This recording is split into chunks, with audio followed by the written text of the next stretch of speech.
Okay, very good morning. So Wednesday the 1st of February, just taking a recap then of the movement from yesterday and then also quite a bit of news flow coming out from overnight to be aware of as well that we'll quickly run through, as well as a wrap up of the performance of assets over the month of January.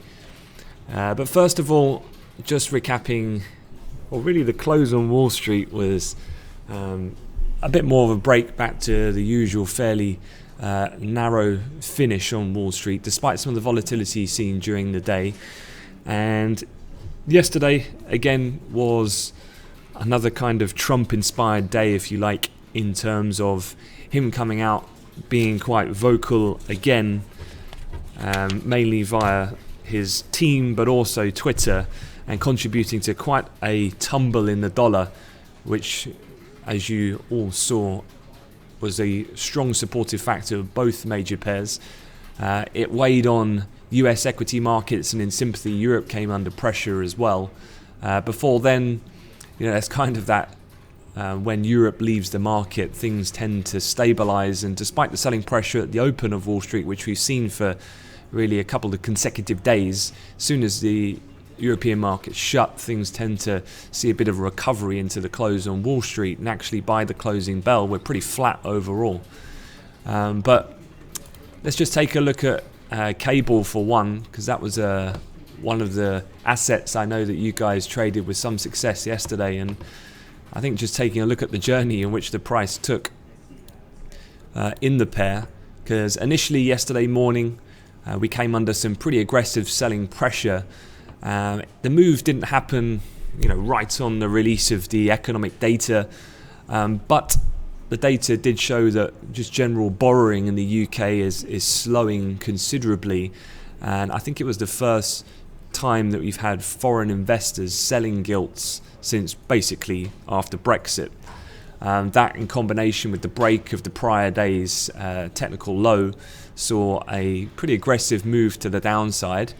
But then as we got further into the late morning, things started to bounce.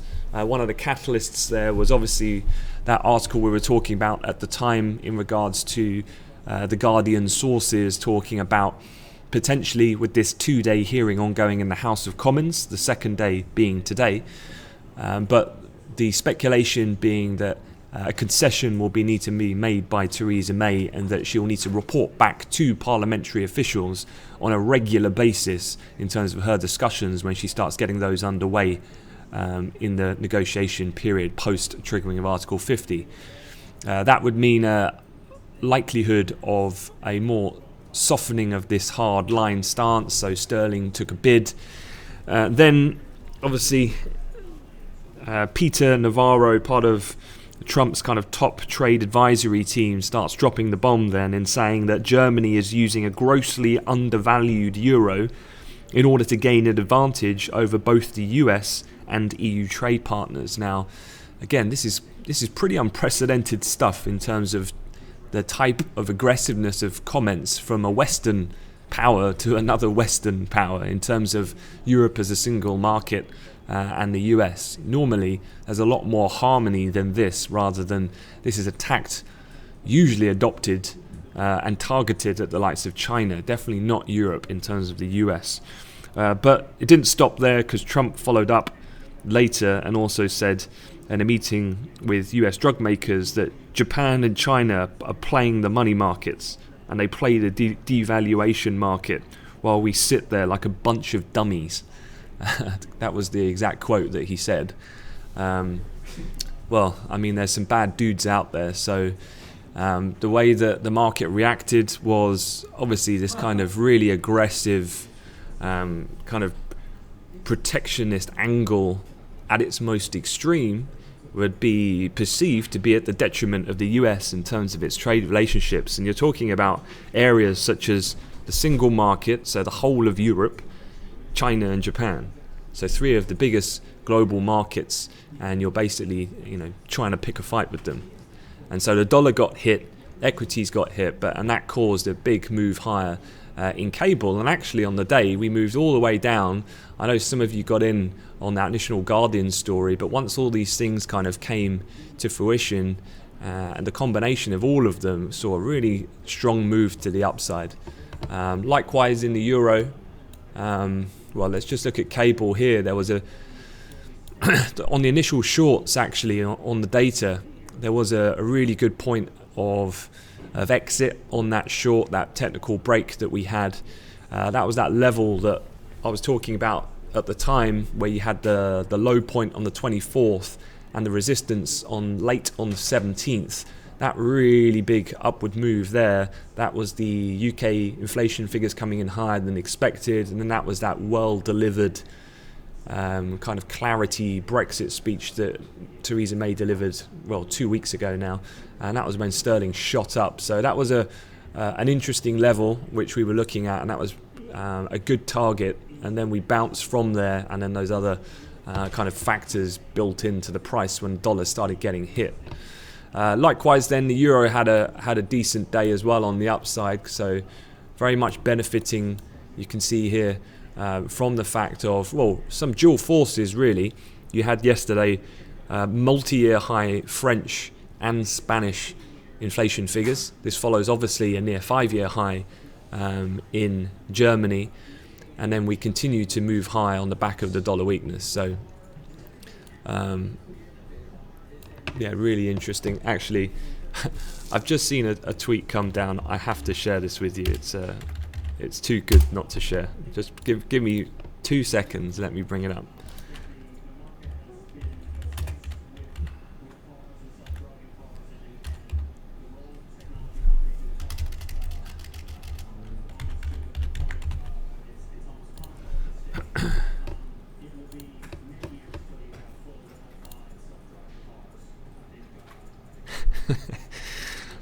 Yeah, sorry, I had to share that with you. That's quite hilarious. I think there's been a couple of memes out there about the little squiggles that basically Donald Trump does, and actually when he's sitting there making notes, he's basically just playing crosswords and things like that. But that's one of the best ones I've seen so far. So well done, Trump draws. You've really you've trumped the competition there with that one. Okay, just going back to the charts then, let's have a look at some of the news flows that's been coming out, because there's definitely been,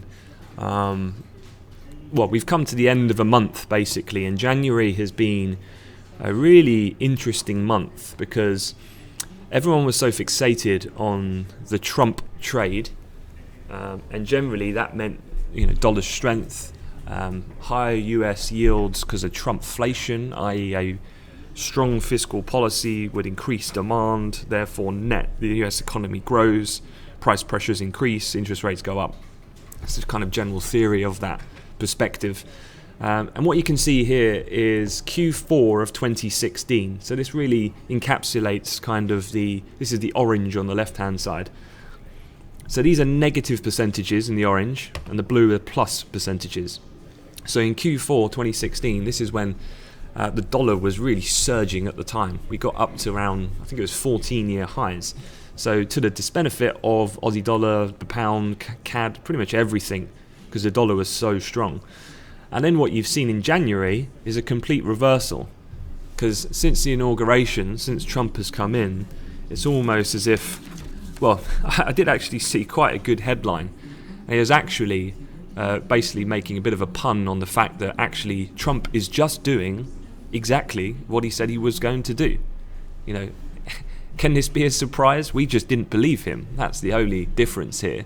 When he was talking about building a wall, when he was talking about doing immigration bans, he said all this. He said he was going to do it, and he's just following through. But I think a lot of this is causing, I guess, on a trading basis globally, like we saw yesterday, a bit of nervousness in the market. And actually what we've seen is January has turned into a complete reversal, and it's seen dollar weakness, and so all of these currencies have managed to benefit in January, which is a complete contradiction to where we were only a few months ago. The chart we were looking at yesterday, but just to kind of look at again today, is the safe haven bid has obviously seen gold accelerate, and we finished the month then the best that we've been since post-Brexit, which would be the big ramp up at the end of June, obviously. Otherwise, you can see here, again, a real reversal of gold getting hit by really 8% in the actual month of the election, to where we are for this month, we're up nearly 5%. One interesting stat, though, that I did see this morning was that a Reuters Ipsos Mori poll released yesterday, conducted over the 30th and 31st of Jan. It was basically a survey of 1,200 people, and it found that 49% of US respondents strongly or somewhat agreed with the executive order by Trump on the immigration ban. Only 41% strongly disagreed. So actually, in terms of the voting public, if you like, in the US, they are heavily in favour of supporting Trump with this immigration ban. So despite the global, if you only believed the world's global media, it was heavily critical and condemning the action by Trump, by much of the Western developed world. But actually, if you're to survey Americans, they're heavily for it. And the other thing is that a separate poll showed that voters in the US supported suspending immigration from terror-prone regions, even if it means turning away refugees, by a majority, 48% to 42%. So although it's very difficult for us to sit, I think, outside of North America, because we're quite a socialist country in terms of Britain in that sense, in terms of a lot of our policies on welfare and immigration, but certainly in the US, he still has a very strong finger on the pulse, if you like, of the actual sentiment of Middle America, if you can call it that. But I just thought those stats were quite interesting because it absolutely flies in contradiction to how the press have been reporting that weekend news. Okay, so moving on. This actually sums up January a little bit better from a broader asset perspective. Let me just make it a bit bigger so you can see it. But essentially, these are the total return performance of major global financial assets for January in local currency terms. So on the left-hand side, you can see silver, copper. They've been the better performing. I think I saw a stat. The Chinese manufacturing was pretty much in line with expectations, but I think it was the 5th or 6th consecutive month above 50. So it continues to be fairly a robust figure, and obviously that's important in terms of copper. The Bovespa, the Hang Seng still performing well, and there's gold, you can see, actually one of the best performing assets for the month. If you flip this, though, on the other side, although it's gone largely unnoticed, Greece are finding it incredibly difficult at the moment to stick to their predefined kind of reform bills in order to stay afloat from the various tranches of aid from Europe. We saw yesterday, or the day before, I think it was 2 consecutive days where the Athens Stock Exchange was down over 3.5%. And you can see here that index is really struggling at the moment. So that's definitely something ongoing in the background to monitor. Italian banks have suffered, and actually with this rising inflation theme across Europe, you can see here BTPs have fallen, pressured by higher yields, and the same can be said for Spanish bonds and bunds as well in terms of January. So that kind of hopefully puts it in a bit more context of how the different assets have performed over that period. Okay, a few other things though, just to move on. We did have the API crude oil inventories last night. Let me just bring up the oil chart so you can see the times of release. So let me just highlight the actual time when it came out. I think that was that candle there. So these are half an hour candlesticks. So a little bit of volatility there, but not a great deal of movement. But we did drift lower during the overnight session. Now, don't forget, Chinese markets still closed. They're not back until Friday. The numbers themselves then, we had a crude headline build of 5.83 million. That was a bigger build than expected. It was the biggest crude build since October. The gasoline number, a build of 2.86 million, was the 5th weekly build in gasoline in a row. Cushing was a slightly bigger draw than expected. and distillates was a build of 2.27. So overall, on balance, the Cushing was a little tiny bit bullish, but overall as a report, I would say this is bearish. Statistically as well, that number, the biggest since October, quite a bit bigger than estimates with the gasoline fifth consecutive build. So that's starting to stack up. You can see that defined there on this chart. The gasoline builds comparative to what we've really seen throughout. You've got to go back nearly 11 months, I guess, before you saw such a consecutive run of larger size gasoline builds, and that's what you're seeing at the moment. On the flip side though, oil, if I go back quickly to the chart, has seen a little bit of a bounce this morning as Europe has come in. We had a quick look at pivot before then, just pulling back slightly, but we're overall pretty flat on the session, so we've managed to eradicate some of the losses overnight on the crude inventory and the bearishness of that report. Reports then overnight, Russia has joined OPEC in cutting production to try to balance the market. Russia cut its oil and gas condensate production by around 100,000 barrels per day between December and January, down to 11.11 million barrels per day. Russia's cuts, of course, are part of the effort by OPEC, of which Russia are a non-member, to prop up the market to try and end the global fuel supply glut. So very important that Russia, of course, adheres to the same angle, if you like, of OPEC. Given the phenomenal size of their production, it would be self-defeating, if you like, if they were not involved from a global price perspective. So everyone's still sticking to the script. So far, so good in terms of their intentions to stick to those quotas. Quickly elsewhere, some of the other headlines you probably would have read were Apple. So Apple have sold a record number of iPhones, beating expectations as cash hits $250 billion. The headline figures, the EPS was a clean beat, revenues as well. I think it was I was reading about the iPhone sales as well. I think the iPhone 7 was about as successful as the iPhone 6S, but there's apparently a lot of backlog of pent-up demand where it will transition over to. Obviously, it's the 10-year anniversary coming up when the iPhone 8 comes out, and given, I would imagine that Apple will want to make a bit of a rubber stamp of an improvement in technology, whereas the 6 and the 7 were very little difference. The 8, I'm sure they'll want to, create some kind of landmark difference to that phone, and I'm sure that will generate much stronger demand. With Apple, obviously as well, I think there's a chart here of their revenues, but essentially Apple revenues have been on the decline really throughout last year, but we've managed to flip that, and revenues had increased. Actually, I think it was the first time after 3 consecutive quarters of decreases in the iPhone, and obviously Apple very heavily leveraged towards performance of that one single product for their overall profitability.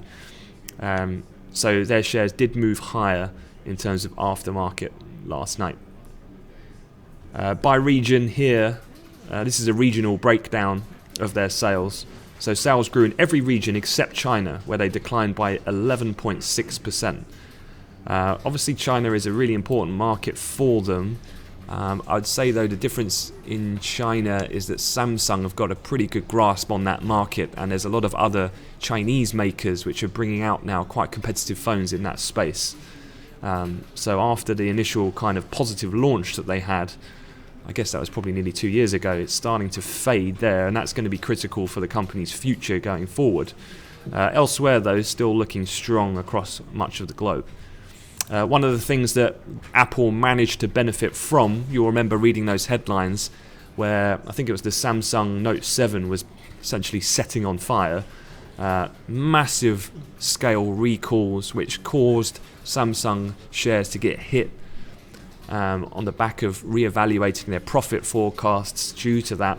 And that happened to come right over the holiday season, which saw Apple grab back the leading amount of market share as a single company over that period. So that was also, it kind of played into Apple's hands, that massive recall that Samsung had to carry out over the last quarter.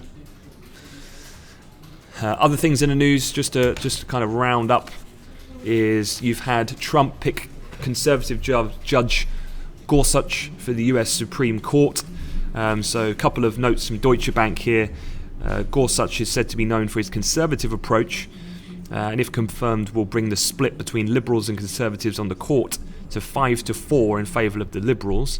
According to the Wall Street Journal, he is known as a well-established conservative figure, but also having been outspoken about the need for courts to have a limited role in American life, and also being critical about disproportionate powers amongst federal agencies. So just reading through the kind of various articles on this morning, most are saying this is pretty much in line with what most people were expecting in terms of the nomination.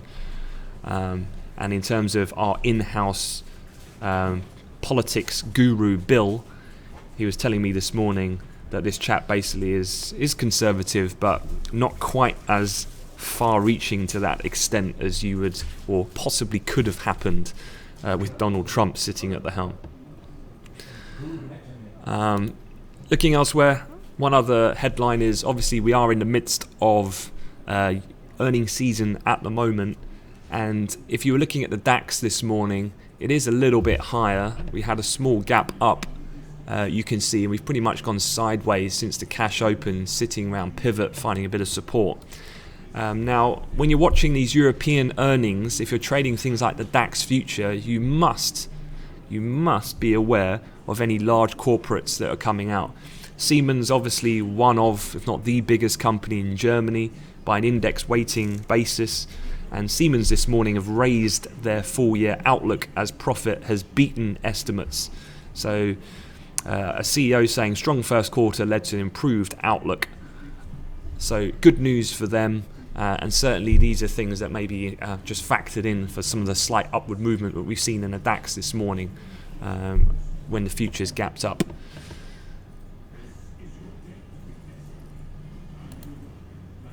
Okay, Michael, I think you're just pointing out that they're up around 4%. So that's a pretty punchy move for a company of that sort of size, and would definitely be met as a net positive, I guess, for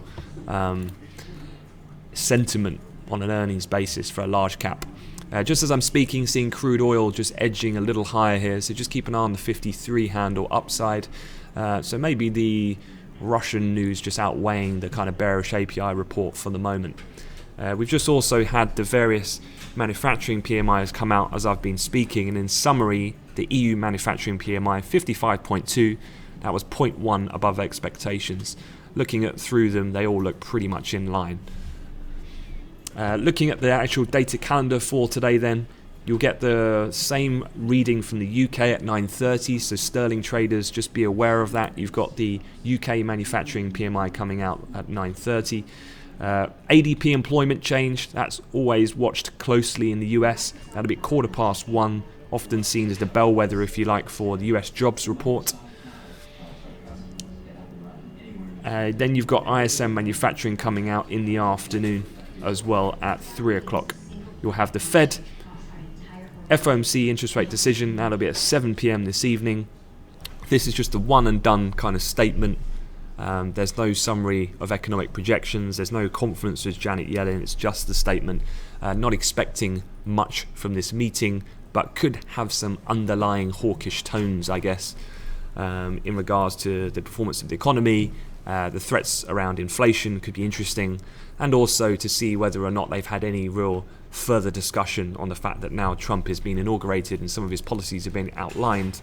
How do they view that coming into factor for their policy thinking going forward? So maybe not a big event tonight, but might carry some underlying hawkish notes. It's kind of how I'd summarise the FOMC for this evening. So a couple of things to look out for throughout the day. You've obviously got the 2-day House of Commons hearing ongoing in the UK. And you remember the Guardian source comment, that was exactly the type of thing I was suggesting yesterday that could come out. I would say again, something of a similar nature could re-emerge throughout the day, so just have an ear open on the squawk for that.